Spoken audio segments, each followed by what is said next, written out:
Hello everyone, my name is Lee Gugino, and welcome to another episode of Prime and Load. Today's episode, we're talking about something a little different. We really enjoy studying history and learning about all the campaigns of the past. But for some of us, our interest doesn't end with just reading about them. They actually want to participate. Today we're joined by Rich Hamilton and Gary McClellan from Wargame Design Studio. The WDS team makes some of the most historically correct and comprehensive wargames available. Today, we'll be exploring exactly what it takes to bring history's greatest campaigns to life. Unlike Alex and Andrew, I don't really have a lot of experience with wargaming, but after learning how much time, effort, and passion goes into making these games, I'm not sure I'll be able to resist. So if you're new to wargaming or in search for a game that's rooted in real history, use the link in this episode's description to try WDS's War of Austrian Succession.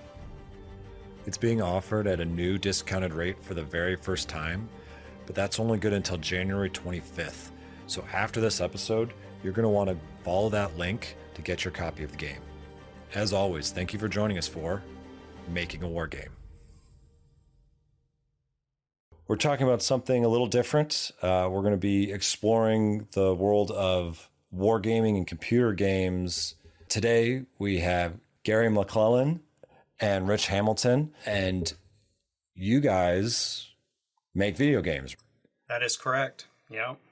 Can you tell us a little bit about that and kind of your background? How'd you get into making historical video games?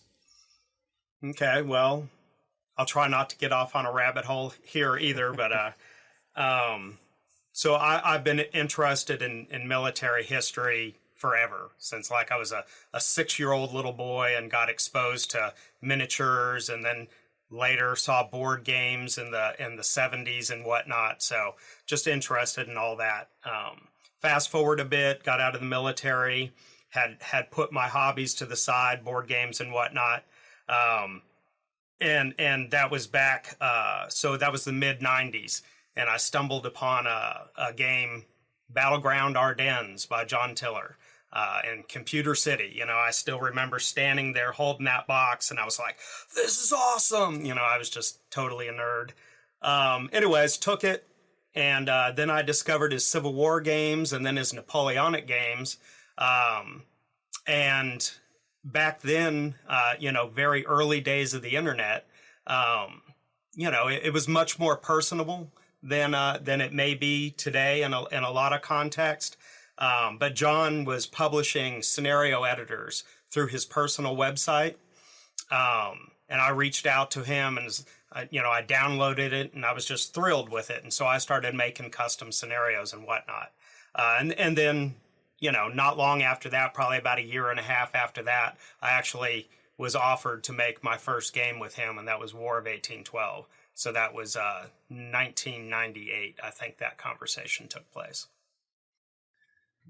My story is similar in some ways, in that I go back probably in the mid-70s, came in through board gaming, particularly the old Avalon Hill games, to really date myself there.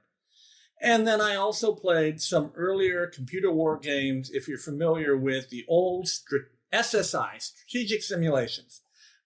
Played some of their stuff all the way back to Apple II days. After I was in school and got away from it a little bit, and then I was in a computer store, and like Rich, except for what I found was there was the box 4 set of the 3 Napoleonic Battleground games and Age of Sail as well. And I picked that up, and to be entirely honest, it didn't completely click with me until somebody who was in the Napoleonic Wargame Club sent me that way. So I started to do that, was playing, participated in a scenario design contest that Rich held a number of years ago. And then for some reason only he can explain, when he was looking around for somebody to do scenario design on 7 Years' War, my name came to his brain. So, and then I've kind of gone from there. Yeah, several decades ago at this point, Gary. Yeah, yes. The joke is that the actual 7 Years' War took less time than putting the game together. Although, wow, that's a long story too. So I know you guys have started off talking about some specific games, and Alex and Andrew, I know you guys have dabbled in some more games as well. I'm coming from this as kind of a novice. I have not really dipped my toe into this immense pool. It seems like what games do you guys play? I'm rather going to echo the other two guys, but with getting hooked by John Tiller at a slightly younger age. I'd be in my probably mid-teens in the 90s, and the same series, the Battleground games, which are essentially your in the most basic sense, it's the old tabletop hex-based counter games, but computerized and with 3D graphics that give an impression of the battlefield, or a 2D graphic that looks pretty much like a board game. And I got suckered by those at an early age. I've never been.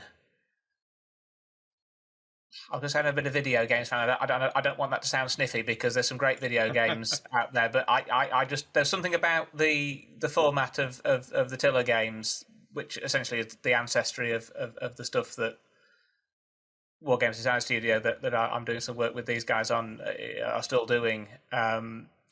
It just suckered me. I mean, I think it almost, my academic interest in how armies are structured to some extent owes itself to working out how the armies in the game were structured, so I could mod the scenarios and do add-ons and things. So Tiller may be to blame for my PhD focus to some extent, and then that's come back into the games. Obviously, I'm now doing some work with these guys. We did a game on the War of the Austrian Succession as a companion to Gary's 7 Years War game, and I probably spend more time sort of on the research and design side than I do playing them, and in some strange way, actually, that maybe is even more enjoyable for me. But that probably says more about me than just about the games. I definitely I spend more time making them than I do playing them at this point too. So same, really. Yeah. So I guess I'll come at this from a slightly different angle, and I don't want to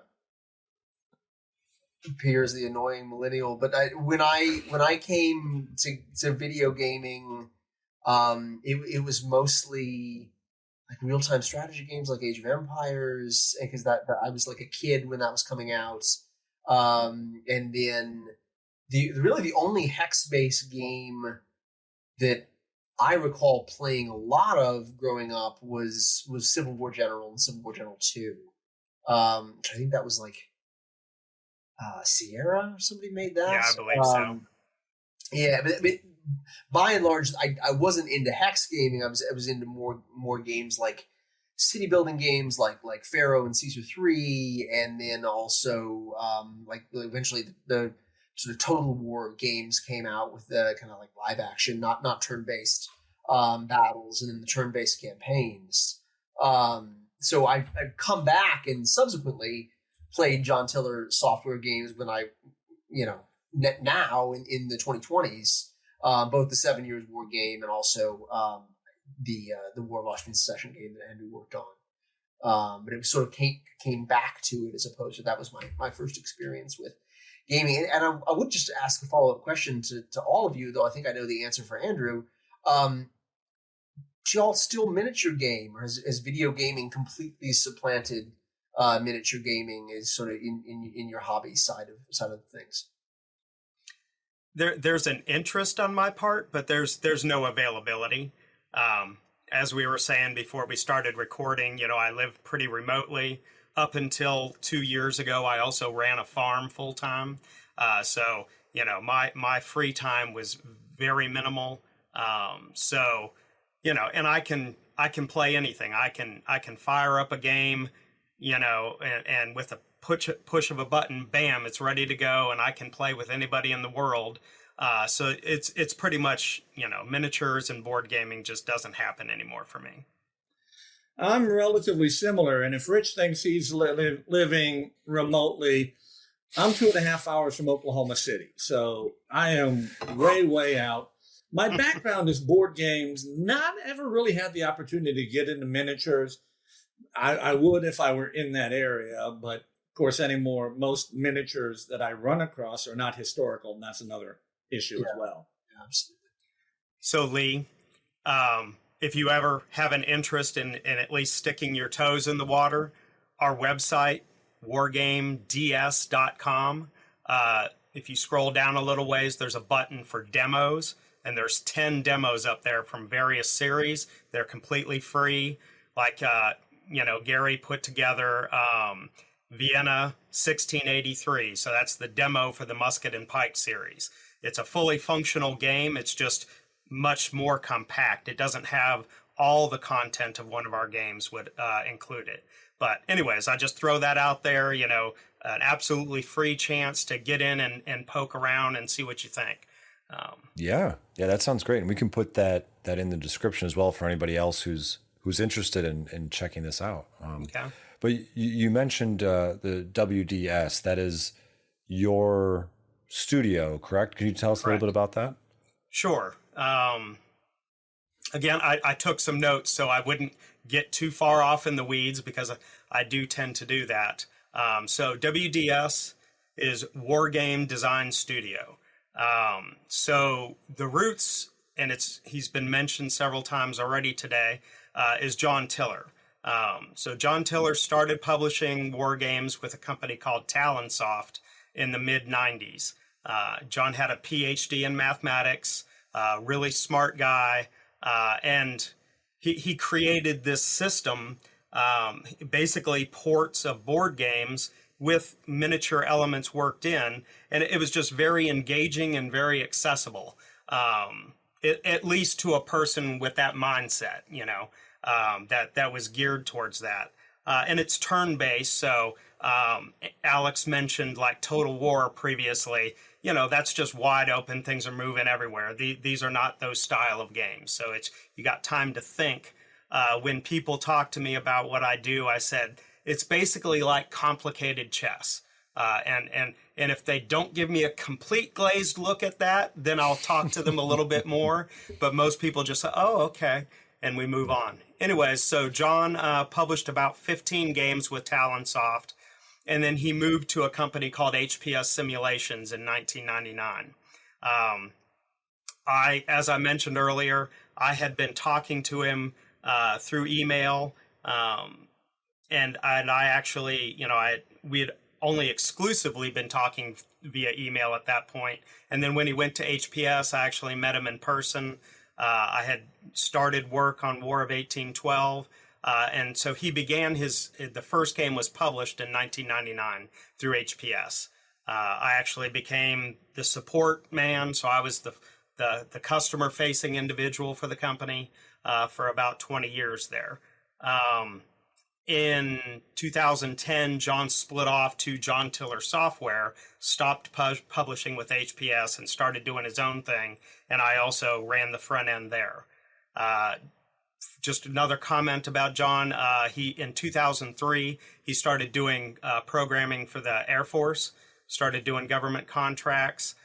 He did that up until 2021. He still had active contracts then. His Modern Air Power series is still being used at the U.S. Air Force Squadron Officer College. So every officer that rolls through there still touches that software. So unfortunately, John was diagnosed with a brain tumor at the beginning of 2021, and he quickly succumbed to that, and he passed in April of 21.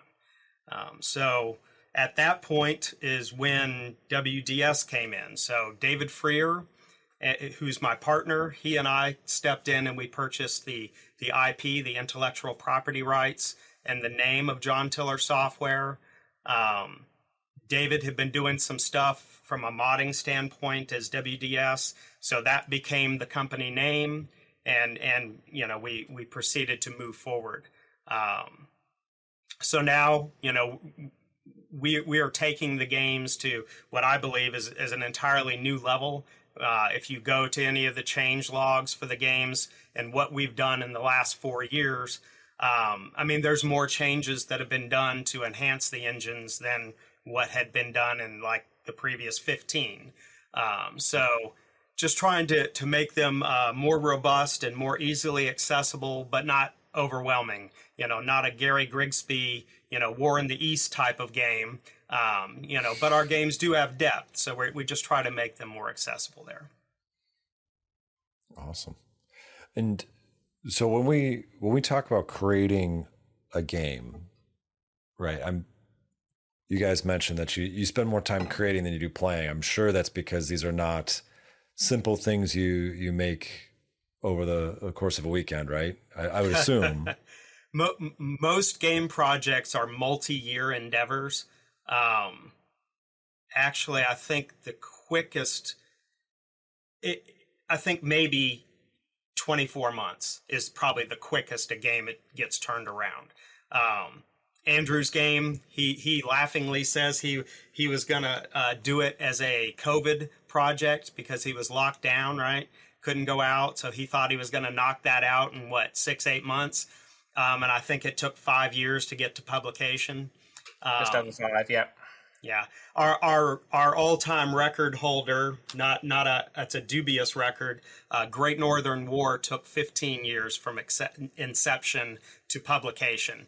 Now, obviously, there were long periods of time where it sat stagnant and whatnot. But unlike a lot of games, we're not a historical flavored game.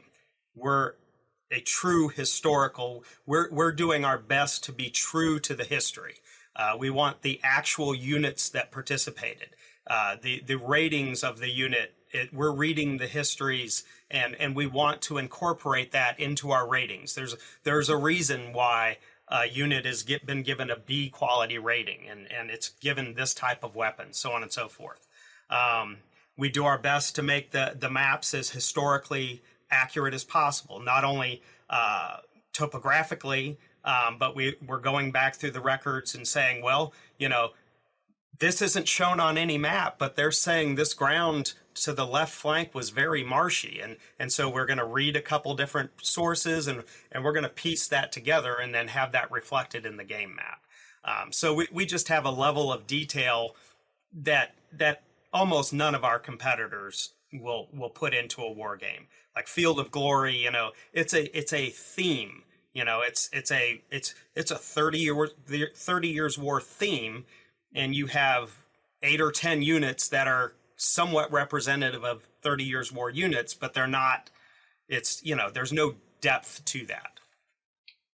So besides for Field of Glory, who else would you say are broadly similar to you all in the market in making games today? Well, so Matrix and Slytherin, they're not really game makers, they're publishers. So they go in, they'll publish for several small houses. So there's probably a half a dozen different game studios either out there currently or, what was it, 3? And one just went away. They just closed up shop. But they were making a real-time American Revolutionary War game and a Civil War game, and so there's a few out there. But I think it's fair to say that there's not many that do what we do. That we actually create them, but we publish them ourselves. We do everything in-house. We're 100%. We don't use any outside publishers or anything like that. Was that a reference to Ultimate General, who just closed up shop? Yeah, I believe that was the company. That's fascinating. Can you tell us a little bit more? So you've said you're making games that are sort of grounded in history rather than being historically themed. Could you explore that a little more? Well, let's take the topic true to these two gentlemen with me, Andrew and Gary, looking at War of the Austrian Succession. Andrew had already done some work with us on the Peninsular titles for the Napoleonic War. He'd done research, written books on that, and then he came and said, "Look, I've written books on the Jacobite rebellion, right, and this period of history." And then Gary's, has a significant interest in that time period as well. And so, we'll take that and I guess really I don't want to steal too much of their thunder, because that's going to be a lot of questions for them. I don't know. I think it's probably best that I just stop right there. And there's an interest and there's a knowledge base that we were approached with, and then we have subject matter experts that will then work through that content to convert it into a game format. Okay. I mean, just to reference the Peninsula stuff that got me into it, I mean, that was the raw data I'd collected from the National Archives. You know, these are documents with Wellington's signature at the bottom saying how many men there are in each regiment in the army, you know, how many of them are sick, how many of them are effective, this sort of thing. So, you know, it's plugging archival research straight into the development of a game title. And on that game, all I did was research the composition of the armies. But, you know, rather than say, well, you know, the establishment strength of a British infantry battalion was, you know, so many hundred men. Well, actually, no. You know, the 3rd Battalion of the 1st Foot had this many men.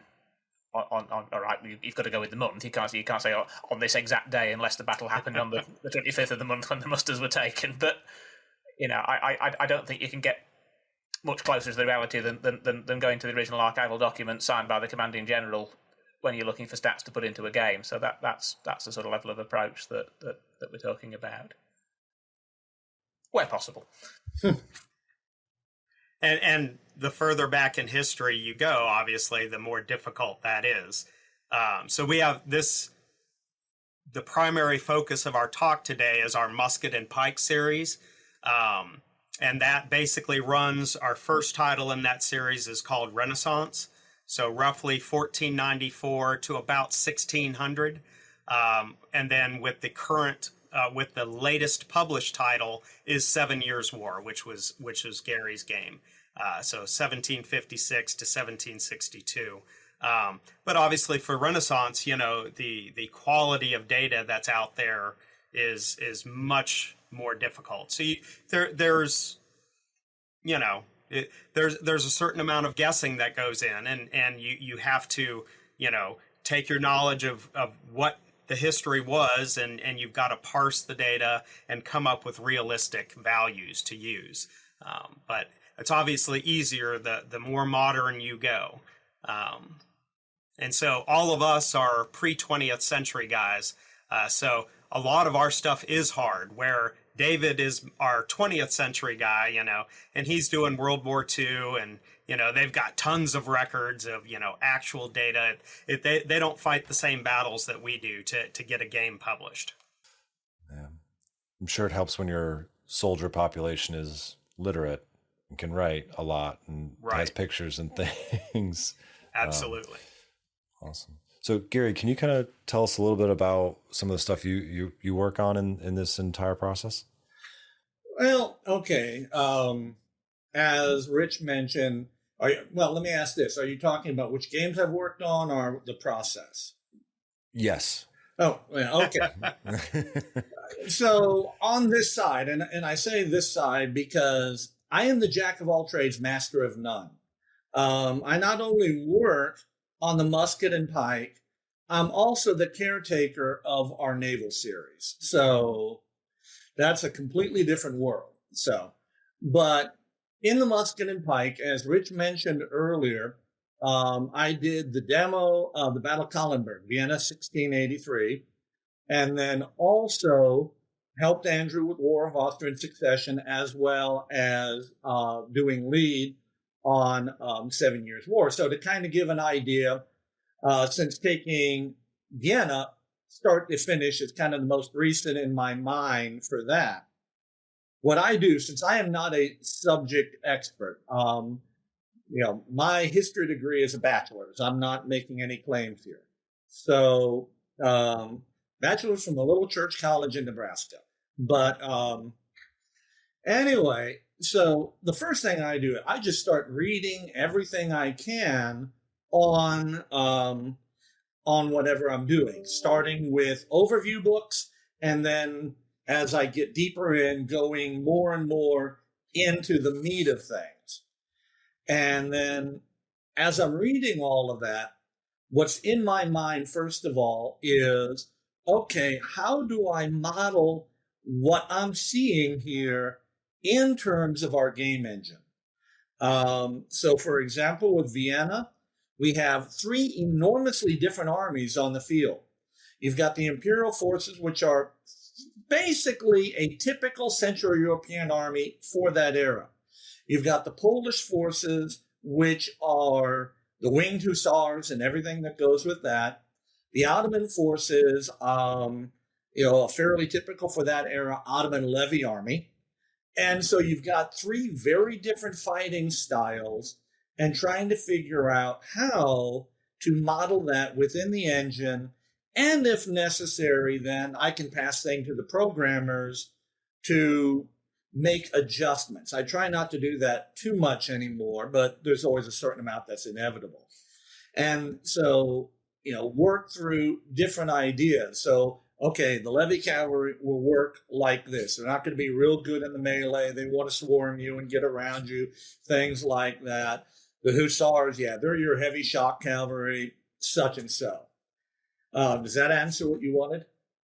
Yeah, definitely. That seems like a lot to do. I mean, right. That's so. Let me elaborate just a touch, just to give a glimpse of the level that we can control things. So, there's programmers that write the code, if then else, right? They're doing certain things, but a scenario designer has multiple tools. We create an order of battle, an OOB file, and we can assign certain attributes to a unit.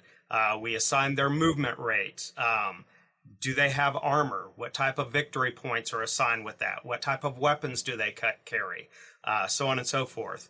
Then we have what's called a parameter data file, and within that, we can control movement rates. What does it cost for a man to walk down a road? What type of weather do we want in impacting this particular situation, and a percentage that it's going to rain? And if it rains, how heavy is that rain? And does it impact the ground to make it muddier to where troops move slower? And cannonballs won't bounce on muddy ground. Right, Napoleon? He waited to start Waterloo because of that. Anyways, so and then there's variables with the weapons. Can they be fired while a unit is mounted, or can it? At what range we have effectiveness? So, obviously we don't have detailed ballistics on the time periods that we go through.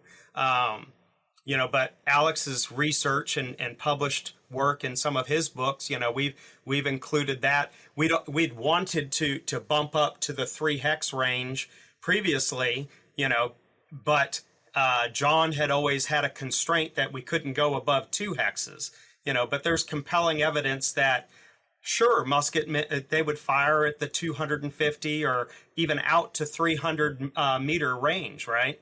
So we did that, but obviously the lethality at that range drops off significantly. So all of these factors are things that a scenario designer has within their toolbox that they can adjust without requiring programming. So we have a base engine, as I mentioned, musket and pike, that covers, almost 300 years of history, but we have these tools that we can then use to model history the way it needs to be done. So we have a lot of granularity that we can get into, and it doesn't overwhelm the end user because the functionality to move and fire a unit is the same. It's just what happens under the hood. They can see it, but it's not a burden on the end user. I throw that out because a lot of people are like, well, I don't want all tons of detail.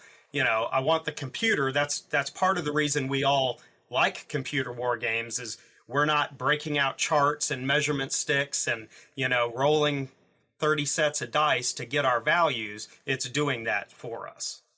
Wow. So if I'm sure not every title follows, or maybe they do follow a specific roadmap, but if we came to you today and said, hey, Rich, Gary, we want to start a video game, we want a video game of this, can you kind of give us a 1,000-foot view of what that roadmap would look like? Let's go with a 20,000-foot view. Because again, You just opening these doors, and I'm being really good to stay on the track here.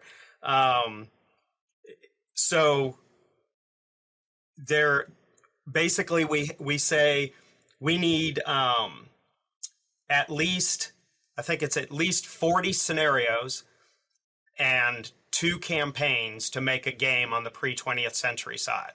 So, Fontenoy would be one scenario. Now, you can have variants off that, and so that can build out the scenario count, but that's just one battle, right? So we're not going to make a game. Well, if you look at our demos, well, Vienna, 1683, that we wouldn't, a lot of companies would consider that enough content for a game, but we gave that away for free. So we have a lot of depth to our games. So we'd want to say, okay, what topic are you looking at? How much is there? And if it's not enough, is there a companion conflict that might couple well with that could be bundled together as a title? We've only occasionally, the people that know us don't say this, but people that are on the outside that don't really know our games, they're like, oh, $40 for a game, that's expensive. Well, no, it's really not, because just our OOBs are worth the $40. Not even counting the mapping that we do, and oh, by the way, you get 60 to 100 scenarios that are playable. So anyways, we define the content, make sure there was enough to justify a game. And then, I'd set, anytime somebody says that, all right, well, go do your research. Say, come back to me when you're pulling orders of battle together. Here's a game that you can work with and you can poke at. And if it takes you a year to poke at it until you're ready to come back and talk to me, great. And then we go in further and say, okay, do you really understand how to build scenarios? And if you don't, then I teach you, or somebody else on the team will teach you. And how do you make campaigns? And so anyways, there's a multi-year process of converting the data into a usable format by the game and actually making scenarios. And then in about the last 18 months, we start really dumping resources in, really refining battles and campaigns and whatnot. And then we go into roughly a 6-month playtesting process. And then that's when you start getting graphics added in. We'll pull music in and things of that sort to really kind of make it a polished product. So during development, you might have been working with a core of the 30 Years' War, and all your units look like the 30 Years' War, but you're doing the 9 Years' War. You just got to use your imagination, because I'm not going to dump money into graphics until I know that, hey, you're really going to get across the finish line and publish a game. So anyways, that's kind of a quick pass. And these are all single player games, right? Is there a multiplayer feature at all where one is like you can play by mail, or? There's a couple of ways you can do it. The most standard way to do it is one-on-one, where you just exchange files via email. You could probably do a different system too, but by email, and then just go back and forth like that. And the games have been played like that in clubs basically from day one. Then you can do that as a multiplayer game, although it gets a lot harder because you get multiple guys and you shuffle emails between them. And unfortunately, the reality is that process tends to break down as you go. Somebody slips at the switch. Then the other possibility, and it doesn't work as well for various reasons, probably works better with the naval games than anywhere else, is John had built the capacity into the games originally, and it's still there, to play them on a LAN. And then you can have direct connect and just go back and forth. And okay, nobody does LANs anymore, but you can do it online, although with modern internet connectivity, it's a headache. The people that do it tend to use a program called Hamachi to set that up. But you can do that. Because the naval games are pausable real time, it's probably a little bit better with them than it is with these, but I've known of guys who have done smaller battles. In fact, I remember watching.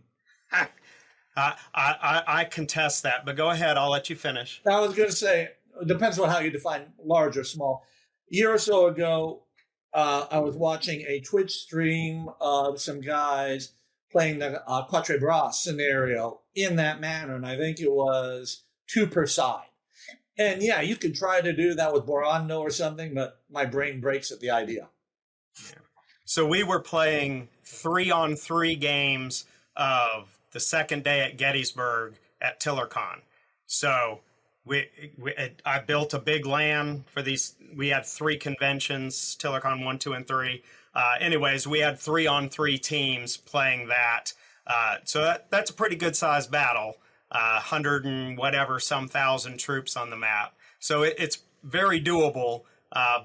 But that, the performance is much better on a LAN. If you get onto a WAN environment, really everybody needs to have a really good internet connection, and you need to be using, like Gary said, Hamachi or a virtual LAN environment that's creating a pocket, because the IP addressing schemes, IP4 doesn't route properly anymore. So it's, when they went to IP6 for the net, that changed things.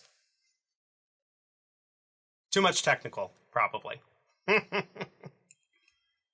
Well, you can't just play against the computer. Or you can play against the computer. So I'm going to just kind of jump in here for a second. But this must be a labor of love, right? I mean, if you take 15 years to produce a game on the Great Northern War, you can't possibly be paying everyone for 15 years to produce a game on the Great Northern War. Oh, absolutely right? not. Yeah. So right. So it's volunteer then. No, there's paychecks for everybody that publishes a game. There is a paycheck, but it's not a traditional job. This, they're working full-time gigs. This is an interest or a passion endeavor. So there's an initial paycheck when the game is published, and then there's bonuses based on volume. Okay. So we actually compensate twice as well as John Tiller was. So we've doubled that, but it's that additional compensation is based on the number of units sold. So, anyways, so it's it's. And do you have any idea of tracking in terms of volume of people playing? Like you mentioned TillerCon. There are conventions of people who play the games across the world. We did those in 2005, 7, and 10. Okay. And they were relatively lightly attended. So it was basically a team meeting, and then customers were able to come to, and we all played games together. John would sit around and have roundtable discussions with customers and whatnot. So it's relatively small. Our customer base is worldwide, but we are very much a niche. Most people don't get into the level of detail that we produce. I would imagine that a lot of your listeners might be interested in us, because by the simple fact of the type of podcast that you're doing, you are getting into the nitty-gritty detail. But yeah, a lot of our customers are probably in the, late 40s to 70s range. It's very much an adult hobby. And, we don't have online servers, so I can't track how many people are playing at one time. It's far more dispersed. And especially since the vast majority of our games are turn-based, people are playing via email, and they're not needing to attach to some server on the web. So you've talked a lot about all of the titles you have and how much work goes into these. Do you have any examples of any games or scenarios or something that was either particularly rewarding or particularly difficult to accomplish? Some examples. Maybe the top examples. Let's say that.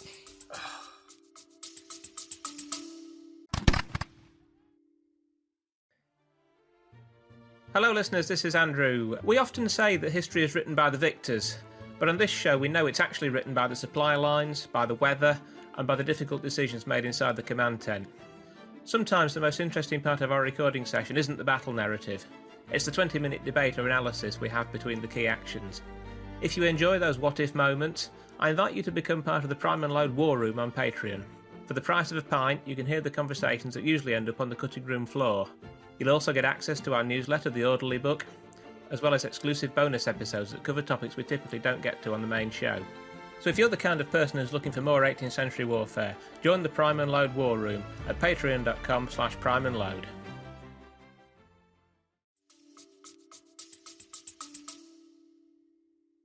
Gosh, I mean, almost every single project has something like that. It's like, this is how the war panned out. How can we make this situation?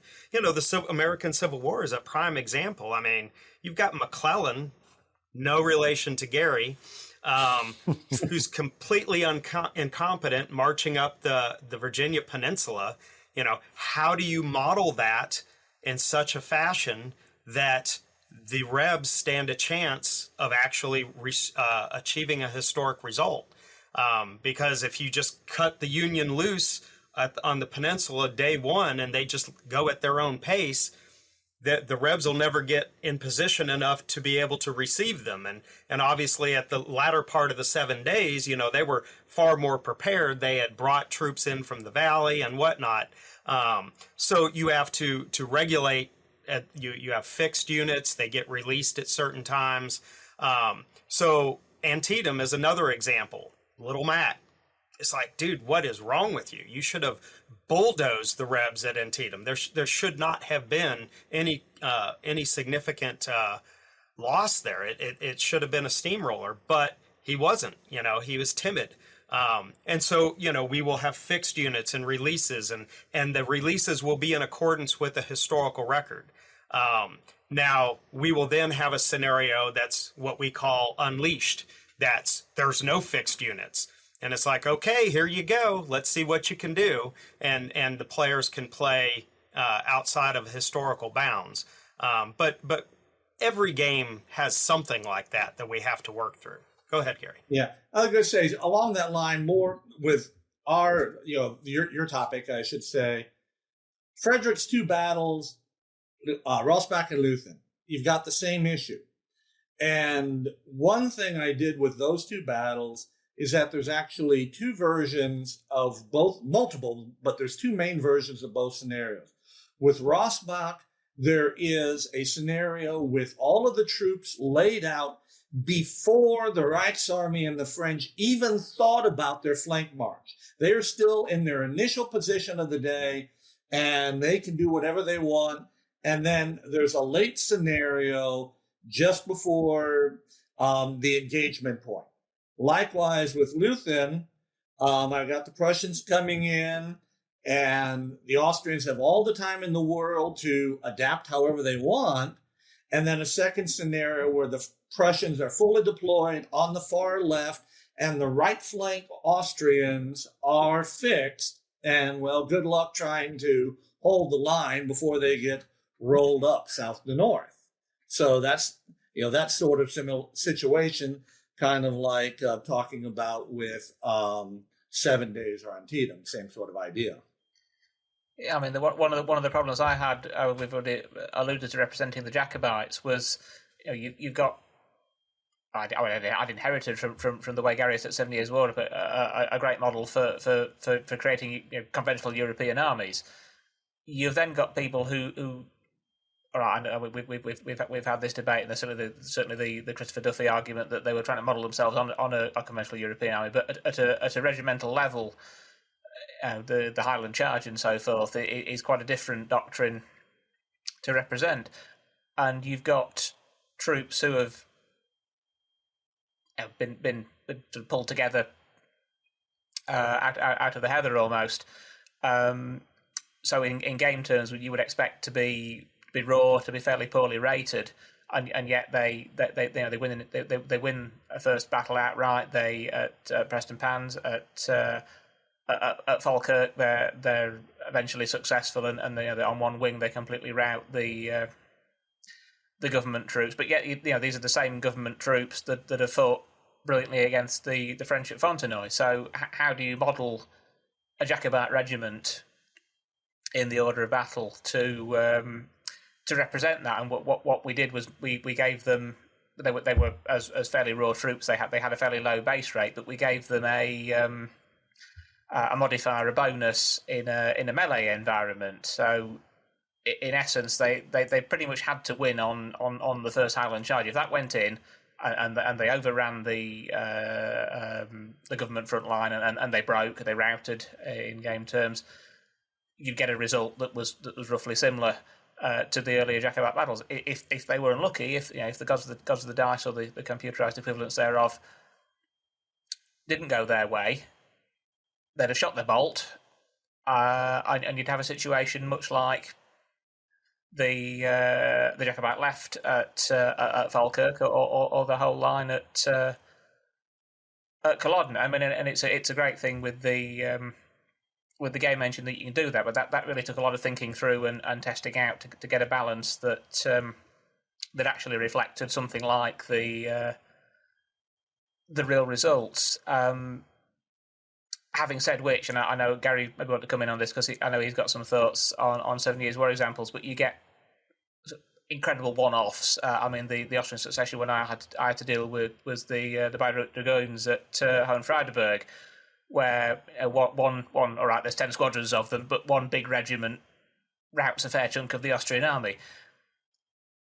And it's a pretty fluky setup. I don't think you could ever replicate that again on the tabletop. And do you waste time and effort creating almost a rigged scenario where that can happen, which would probably mean starting half the Austrians routed to begin with, and just zooming in on that section of the battlefield, or do you accept that that's one of those freakish things that happens in war and it isn't going to be recreated on the tabletop? So I think you could, if you were so inclined, get too lost in trying to tie people to the historical outcomes and create the unusual and maybe skew the game in terms of representing the more typical warfare of the time. So that's maybe the compromise to go with. But well, yeah, I mean, you guys had the Minden episode, and in game terms, to be entirely blunt, if you throw that much cavalry at a brigade of infantry, it's going to wear out, it's going to wear down, it's going to break. And obviously, the British infantry, well, there's some other Germans as well, they're at Minden, they held. And it was shocking enough, of course, across Europe. It made news that they had managed to hold under that circumstance despite everything that had happened. And so, yeah, there's some things you can do. And I haven't looked to see, if I, gave those particular units a little bit of a morale buff or something like that going into that battle.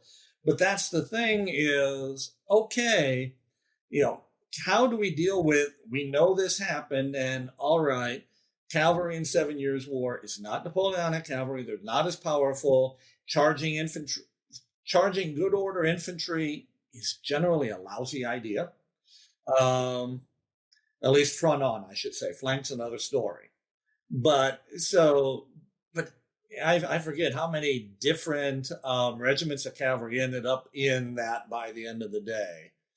But it was a remarkable thing. I guess you can kind of think about some aspects of Fontenoy after the British infantry had broken through the initial position as well. And of course, on a completely different topic than that, then Minden also opens up the eternal fun of what do you do when a unit or a commander has a particularly horrible day. And so with Minden, you can argue, I've got the book that was mentioned in the Minden episode, the older one by Maxe, The Coward of Minden. I do have that one. Okay, so was Sackville a coward? Was he just so stuck on protocol that when he got contradictory orders, he didn't know how to process it or what? I don't know, but one way or the other, that cavalry stayed put. And there's no other way to say it. And so from a game point of view or a design point of view, okay, how do I do this? And what I did is two things. First of all, it was talked about fixed units, and all of his cavalry wing is fixed, and we can unfix units or unfix units with a chance. And so at 10 o'clock, which for the Battle of Minden is fairly late in the battle, starting at 10 o'clock, Sackville's wing has a 10% chance of unfixing. They will also unfix if enemy units get within a certain distance of them. And then the other thing I did is I gave Sackville, I think, the absolute worst command ratings of any officer in any game I've done. And command ratings in the pre-20th century games, commanders are rated for two things: command and leadership. Command is their ability to keep their troops in command, and then leadership is largely to rally them after rout. And basically, Sackville is pictured as being completely inept. That's how I tried to deal with that particular mess. Is Sackville really the worst officer in British history? Probably not. On that day, was he? Yeah, you can make an argument. Dang. So it sounds like you spend all this time and effort to come up with a system, and then trying to find a way around that system to make historically accurate things happen. Try to use the system to shape the system, I think, is better. Gotcha. And that's one of the things, and I don't know if you wanted to talk about this here or not, but if this is too early, just tell me, or if you don't want to. But when Rich gave me 7 Years' War, the roots of the musket and pike engine are based in the Napoleonic engine. And so I had to sit down and figure out, how are we going to take what is a Napoleonic engine with some things to fit the Renaissance and make it work for linear warfare. And so I really had to sit there and figure out how we were going to adjust the engine to do this. And so, and there are certain things. Obviously, the first thing I had to do was rethink the whole way columns work, because we're not dealing with Napoleonic columns here. And in game, the way they originally were, columns were a fantastic assault formation. No, what we did is change the programming and rebuild it that I can, or the designer can choose the modifiers for a column formation. Is it a bonus or is it a penalty?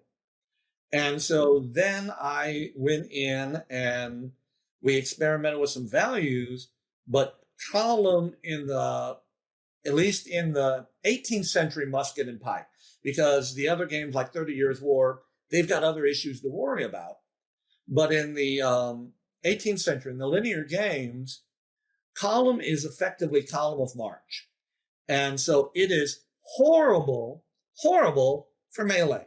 It's even worse for fire combat. You shouldn't be fighting in column. And so I juggled that. But then other things I had to mess with, for example, is doing some things to tighten up the leadership system in terms of preventing units that have wandered away from their commander from being able to offensively melee. And the fact that I'm the guy that pushed for that has me hated in certain circles, but such is life. Because that's one thing. Players will do what they will do, and they love to just send cavalry everywhere. So no, you got to keep them close to your brigade commander to be a strike force, not just wandering commandos. Yeah. So, dang, wow.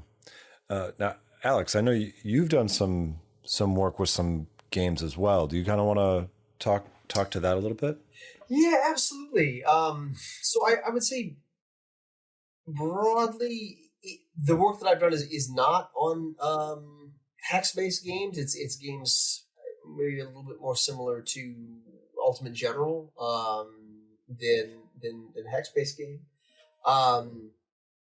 And frequently, there sort of the questions are. It's set in the 7 Years' War, the game that I've been consulting on, and so even some of the stuff that these gents have raised earlier, the unit, did really good at this battle and really bad at this battle. How can we, sort of come up with some sort of rating for it? Or, if there are going to be, 5 different generic types of Prussian infantry units, which Prussian infantry units do you want to pick out as like unique units or special units for the player to possess?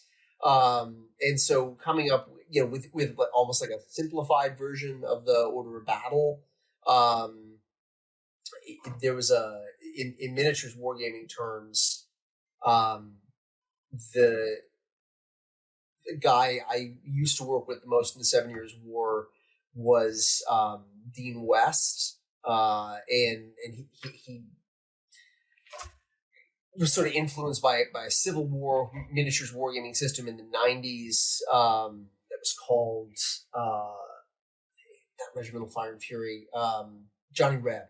And so how do you sort of, if you can't have every single individual unit in the 7 Years' War Prussian army listed on the order of battle, how do you kind of put them into different classifications of, like, this is a Fusilier unit, but it's a good Fusilier unit, or this is a Fusilier unit, but it's an average Fusilier unit. And so in different scenarios, based on what part of the war we're in or what sort of equipment they have, how do you rate units? How do you sort of assign them characteristics like this? That's the major aspect of what I've been kind of working on with this other game that's coming out, which is Master of Command by a guy named Griffin Johnson at the DC area is putting that out. So it's a little bit of sort of what I've been working on for you. Gary, Rich, or Andrew, is there anything you guys want to add about the work that you've been doing? Are there exciting things coming up? Yeah, we and I've already mentioned how long some projects take. We generally hold things pretty close to the chest. Kind of our rule of thumb is if it's not going to be out within 6 months, we don't mention it. I've already broken that rule a couple times today. Just throwing a couple things out there, but American Revolutionary War is longer than 6 months. It's going to be into the new year. And we have a lot of programming efforts underway. We're actually working on a new user interface, new ways of handling graphics to kind of step up our game, try to get it, because first impressions are lasting impressions. To me, I see the game, I know exactly what it is, bam, it clicks with me. To somebody else, they're like, I have no interest. They're my son-in-law. He's 38. I've been trying to get him to try a game for several years now, and he just cannot get past the look and feel of it. So we're attempting to address some of those things, but at the same token, not alienate our existing customer base either. We've got guys that have been with us for 20 years. I was in, how old was I? I was in my 20s when I found John Tiller, and I'm in my mid 50s now. So I've been playing them for 3 decades, and there's a lot of people like me that are our customers. So I don't want to alienate those people, but I do want to pull in new people as well. Not only are the games fun to play, and I've had some wonderful experiences with it and met a lot of great people, but they're very educational as well. And I feel pretty passionate about not losing history. I want to keep in touch with what has been. Why is Europe the way it is? What has gone before? Why is America, right? So anyways, we're trying to make some changes to bridge some gaps there. And it's too early to get into details, but just that kind of high level stuff. And we have at least 20 games actively under development right now. And of course, I'm much more at the low end of the scale, just whatever project is immediately in front of me.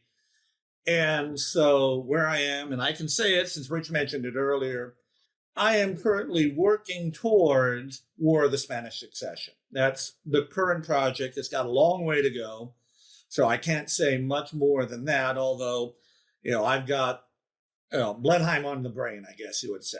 So, but that, although Rich can also tell you that my brain never stops poking around at all kinds of weird corners, too.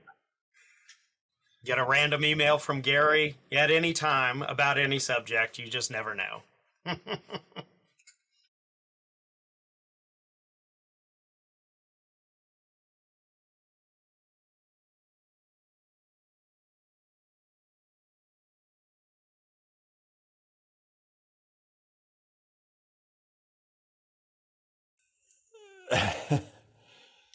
Oh, it sounds like a lot of fun. Always on the edge. All right. So for our Murmurs of the Camp section, I think our question for this episode is going to be, if you had to crown one game as your favorite game, what would it be? And we'll just go around on the horn if you want to start us off, Rich. If you had to pick one. Well, my favorite period to game is the Napoleonics. The French are my favorite army to play because you can be at your peak, and just rocking all aspects, all your commands just wonderful, or you can be in the dirt. And I am partial to the Waterloo campaign. The map we have for our Waterloo game comes from just south of Charleroi all the way to the hamlet of Waterloo, right? So you can actually play, what most companies break down into 6 or 7 games, Wavre, Ligny, and whatnot, into separate. You can play the whole thing. So you can play out against, try to do divide and conquer and hold the Allies at bay while you take care of the Prussians. Anyways, you're the underdog. You're going against time, and if you do your tactics right, you can pull off a spectacular victory, or you can get humiliatingly crushed too. So I just enjoy that battle from that aspect. I would say I probably would end up Napoleonic as well. And what I'm going to name is going to say something about me and the kinds of things I like. It's Campaign for Gram, but not for Gram. It's Aspern-Essling. And I don't know why, because it is just such an incredibly tight knife fight. And there's just something about that I really enjoy. I think the game I enjoyed playing, this may be the opponent I had and the way the battle played out, but I had a great game with the Minden scenario that Gary's been talking about from 7 Years' War, playing as the French, and I, despite the fact I knew that the British cavalry was fixed somewhere out there, they weren't where I. You can open the thing up in the scenario to look at the map. I thought, no, I know roughly what I'm going to do. They're out there somewhere. And I ended up reversing history because I sent some of my infantry on a flank march, and they blundered straight into the British cavalry. So it was French infantry shooting up the British cavalry, which even my opponent saw the funny side of. And sadly, my flank march took so long that he managed to bring his other flank round as well, and gave me a thorough drubbing in the end. But I mean, to be honest, that again went down to the wire. It could have gone either way in the last 10 turns or so, and I lost, but I had great fun losing. And I mean that's the sign of a good game to me. If you can lose and still enjoy yourself, then you're doing something right. I think of all of these that I've played, probably my favorite has been the 7 Years' War Reichenberg 1757 scenario. A lot of the battles in these games are expansive, and it can be like almost like you visualizing stuff like chess, with your eyes closed. Where is everything? And it's just a very tight and well-designed scenario that you can play in a fairly short amount of time. I really enjoy it. And also one of my favorite Prussian generals, who's not in our bracket, August Wilhelm of Braunschweig-Bevern. He's the commander there. I really enjoy that scenario. Awesome. And I'll have to try the demos. So I'll get back to you on my favorite. So we'll the TBD on that one. But Gary, Rich, thank you so much for joining us. This was an awesome conversation, and we'll have links again for those demos so people can check out these games and hopefully have a good time playing them. Cool. Well, thank you very much for having us. We appreciate your time. Thank you very much. That's it for this episode of Prime and Load. We hope you enjoyed us as much as we did. Don't forget to sign up for our free newsletter with the link in the description. It's the best way to stay up to date with the show, see what's coming up next, and ask us questions. You can also follow us on Facebook, Instagram, and Twitter. This episode was hosted by Drs. Alexander Burns and Andrew Bamford. It was produced by Lee Gugino, music by Brianna Tam, Ardi Son, and Adrian Beringer. Prime and Load is a Historic Studios podcast.